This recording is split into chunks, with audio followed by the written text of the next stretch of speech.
मैं प्रोफेसर उषा दत्ता हूँ, head department of gastroenterology at PGI Chandigarh.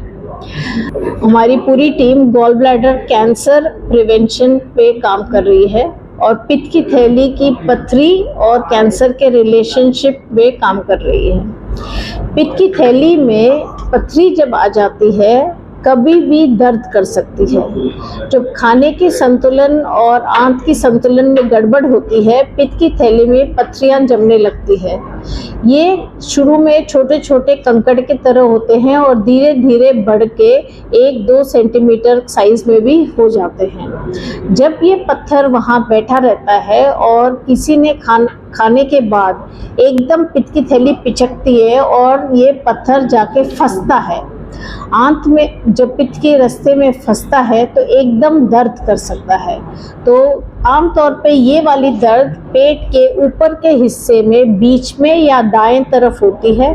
Severe pain होती है, सडनली आती है खाने के आधा 1 घंटे के बाद और रहती है 30-40 मिनट तक। जब ये दर्द इतना तेज होता है तो किसी किसी को जी मचलाता है, उल्टियाँ हो सकती है और काफ़ी बार ऐसे मरीज़ इमरजेंसी में आके दर्द का टीका लगा के चले जाते हैं। इस टाइम पे अल्ट्रासाउंड करके देखा जाए तो पत्थर वहाँ फंसा हुआ मिलता है और ये पत्थर वहाँ से अपने आप निकल जाता है या वापस पित्त की थैली में गिर जाता है।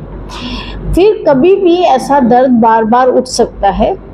ये दर्द उठता है, कभी कभी ये पत्थर वहाँ से निकल के पित्त के रास्ते में आके फंस सकता है। पित्त के रास्ते में जब फंसता है ऐसा पत्थर तो पीलिया हो सकता है, बुखार हो सकता है, पूरे शरीर में इन्फेक्शन हो सकती है, उसको कहते हैं कोलेंजाइटिस।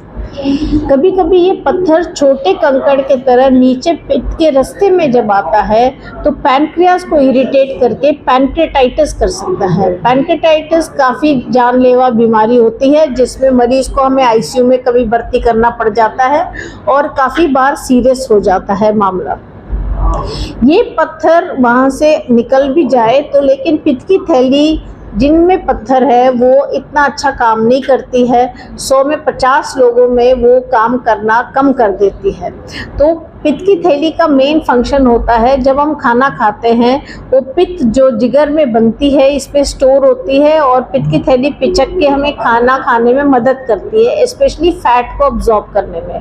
लेकिन ऐसे मरीज में जिसमें पित्त की थैली में पथरियां हैं, ये पित्त की थैली अच्छी तरह काम नहीं करती है तो ना हमें डाइजेशन में मदद करती है और दूसरी तरफ दर्द करके और इन्फेक्शन करने में दर्द करती है और कभी कभी कॉम्प्लिकेशन भी हो सकता है।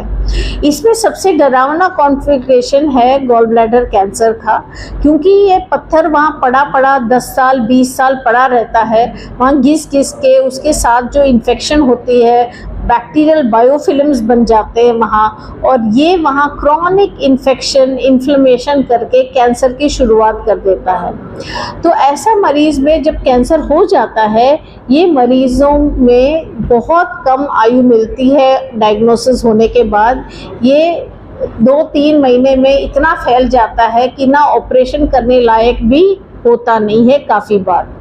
इस वजह से इस पित्त की थैली को कैंसर को प्रिवेंट करना सबसे ज़रूरी है। इंडिया को हम gall bladder cancer capital of the world कहते हैं क्योंकि सबसे ज़्यादा कैंसर इंडिया में पाई जाती है गॉल ब्लैडर कैंसर की, स्पेशली नॉर्थ इंडिया में। इसके क्या क्या कारण हैं इसके ऊपर काफ़ी रिसर्च चल रहा है हमारा और ये जो कैंसर है ये इजीली प्रिवेंटेबल है। इसलिए प्रिवेंटेबल है जिनको गॉल ब्लैडर में स्टोन्स है, उनको दर्द हो रही है तो गॉल ब्लैडर की ऑपरेशन करके निकाल दें।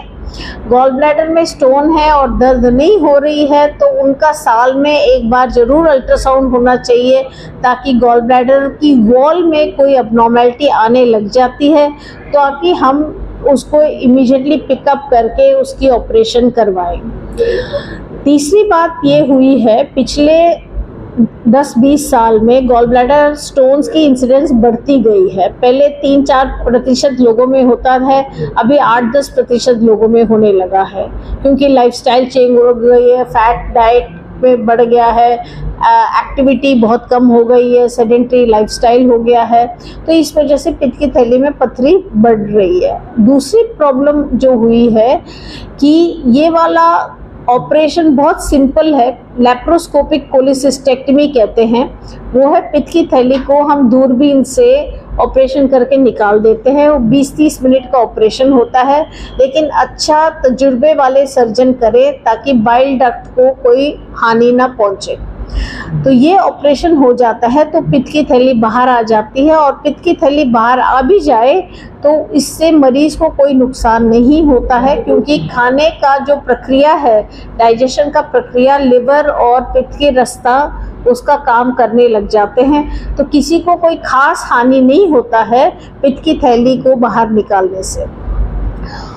और पांचवी बात यह है, आजकल पित्त की थैली का ऑपरेशन आसानी से बहुत जगह में मिलता है, 10-20 हज़ार में हो भी जाता है ये ऑपरेशन, और ये आपको कैंसर से बचा देता है, और पैनक्रेटाइटिस और बाइल डक्ट स्टोन्स, ये सारी कॉम्प्लिकेशन से भी बचाता है।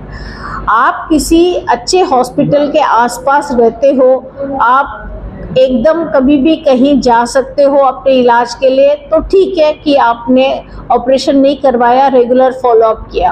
आपको आना जाना कराना मुश्किल है तो you can also discuss with your doctor and ask for a elective cholecystectomy for this condition, ताकि गॉल ब्लैडर निकल जाए तो ये वाली प्रॉब्लम से हमें मुक्ति मिले। इंडिया में देखा गया है, स्टोन्स जब पित्त की थैली में पड़ी रहती है वो मैकेनिकल इंजरी भी करती है, उसके चारों ओर बैक्टीरिया भी होता है, बैक्टीरियल बायोफिल्म्स होते हैं, और इसमें बैक्टीरिया वहाँ रहते रहते वहाँ इन्फ्लेमेशन करता रहता है, जख्म करता रहता है, तो ये जख्म से वहाँ कैंसर का रिस्क बढ़ता रहता है, क्योंकि क्रॉनिकली कहीं भी जख्म बने तो सेल्स मल्टीप्लाई करते हैं, उसमें म्यूटेशंस आ जाती है और कैंसर का रिस्क बढ़ जाता है। स्टोन्स होने के ये कारण है, फीमेल जेंडर में ज़्यादा स्टोन्स पाई जाती है, वो क्योंकि प्रेगनेंसी के दौरान इंटेस्टाइन सारी स्लो हो जाती है, गॉल ब्लैडर भी स्लो हो जाता है, तो गॉल ब्लैडर में जब कोलेस्ट्रॉल ज़्यादा आता है और गॉल ब्लैडर अपना काम पिचकता नहीं है बार बार, तो स्टोन कंकड़, छोटे कंकड़ धीरे धीरे बढ़ के स्टोन्स बन जाते हैं। इसकी सिम्टम्स है पेट, कभी कभी काफ़ी लोग में सिम्टम्स होता ही नहीं है, 80% लोगों में सिम्टम नहीं होता है, बाकी जो 20% लोगों में सिम्टम होता है, पेट के ऊपर के हिस्से में दर्द होता है और या राइट साइड में दर्द होता है। खाना खाया, रात को भारी खाना खाया, उसके बाद एकदम दर्द उठता है आधे 1 घंटे के बाद, ये दर्द तेज दर्द होता है, उसके साथ उल्टी कभी कभी हो जाती है, और ये दर्द कमर में, पीठ में भी जा सकता है। ऐसा दर्द हो तो एकदम इमरजेंसी में जाके अपना दर्द की इंजेक्शन लगवाएं और एक अल्ट्रासाउंड करवाएं। कोई पर्टिकुलर एज ग्रुप है इसमें? ये किसी भी उम्र में हो सकता है, 20 साल से लेके 60 साल की उम्र तक। तो नॉर्मली कहते हैं कि अगर एक बार इलाज करवा दिया जाए, स्टोन निकाल दिए जाए, वो फिर से डेवलप हो जाते हैं, तो क्या कारण है? पित्त की थैली जब निकल जाता है तो उसमें दोबारा स्टोन्स नहीं हो सकता, क्योंकि पित्त की थैली तो निकल गया है। पित्त के रास्ते में कभी कभी स्टोन्स बन सकते हैं, वो ऐसा होता है तो हम दूरबीन से वो स्टोन्स को निकाल देते हैं। और कोई पर्टिकुलर फूड है जिसको खाने की वजह से स्टोन होने के ज़्यादा चांसेस रहते हैं कि अवॉइड किया जाए? हाँ, obesity, decrease in exercise, refined food, high fat food, food which is not easily digested, intestine slow हो जाती है, ऐसे वाले सिचुएशन में गॉल ब्लैडर में पत्थर बन के कंकड़ बनने लग जाते हैं। किसी को भी ऊपर के पेट में दर्द होता है खाना खाने के बाद, इसको इग्नोर ना करें, अपना एक अल्ट्रासाउंड करवाएं खाली पेट। अल्ट्रासाउंड में देखें पित्त की थैली में पथरी है या नहीं है। पथरी है तो पित्त की थैली में कोई सूजन है या नहीं है। पित्त की थैली में पथरी है और सूजन है तो हमारे पास ओपीडी में आप आ सकते हो। गट क्लिनिक में वीरवार को 3030 में मैं बैठती हूँ, आप आइए, हम आपकी जो इलाज और मदद कर सकते हैं वो हम करेंगे। पित्त की थैली में पथरी है तो इसको इग्नोर ना करें, क्योंकि वो बैठे बैठे आगे नुकसान कर सकता है। इसकी सही जांच इलाज कराना ज़रूरी है।